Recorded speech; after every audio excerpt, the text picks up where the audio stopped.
This is going to be a quick presentation on what you're supposed to do or not supposed to do. We talked a little bit about what assistants does, what physician does, and few just things. You use injectable medication during the procedure. Everything that we use has a specific purpose. So the surgical assistant should not be just picking up syringe and injecting. So what we use would be anesthetic for the pain. Different, and you have lidocaine. I can't pronounce these words. It's Marcaine. And also we have epinephrine for bleeding. So you know the words of medication that is used during the procedure. However, what you need to know is that if you inject them, you can damage the patient. There's certain things that you can cause by wrongly injecting. So just don't pick up the syringe and think it's no big deal and inject it. So one thing you should never do is make a judgment, inject on your own, unless you're specifically trained like RN or PA, or you are supervised by your physician, right? So because injectable medication can cause severe toxicity, seizures, palpitation, stop breathing. You can have a cardiac arrest. Huh? What? Stop breathing. Oh. That would be good for our population. You see? Good. We should do it on See? I mean, you're cute, huh? So. Yeah. I didn't even notice. That's good. So do not inject. Another thing, there's a controversy about doing recipient sites. So there's one of the techniques that the recipient sites can be made is called a stick in place. So some physicians, some states allow assistants to help by making little holes and putting hairs in. Law prevents anyone but physician to cut skin. Correct me if I'm correct. So which means you should never do this on your own. So there could be blade or needle used to make recipient sites, and there's so many things that come into consideration or taking consideration when making sites: the depth, the size of the sites, the distribution. And if you do not know all these things, you can end up with results like this. And it could be a disaster.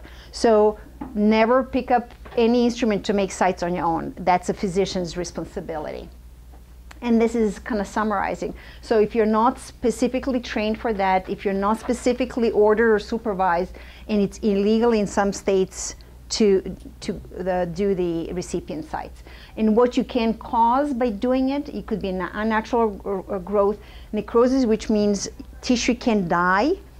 You can destroy hairs, but once it's lost forever. It's a limited number of hairs. Damage to the patient, then once hair is placed in, they can't take it back. It's like, oh, can you redo it? No, it's gone. It's there sitting on their scalp, like the patient here. This is terrible result. This was necrosis, this is pitting. So there's a lot of things that you don't know how to do, so don't do it just on your own. So can you just describe what happened in the third one? This one? This is a placement of too many hairs on the hairline and then not enough. And it's in the direction, you see how they're pointing, and it's totally different. So it is whichever way, so it's a terrible result. And the last one that you don't want to use, I choose the best pictures I can so you can remember that do not do FUE on your own without knowing what you're doing.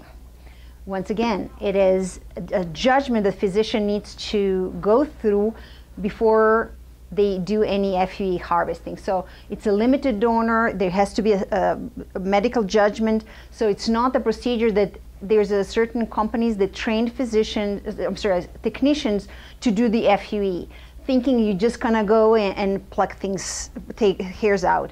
But if you don't know what you're doing, this is what can happen, and you can severely damage your patient. So do not perform FUE. It's illegal unless is your physician, your PA.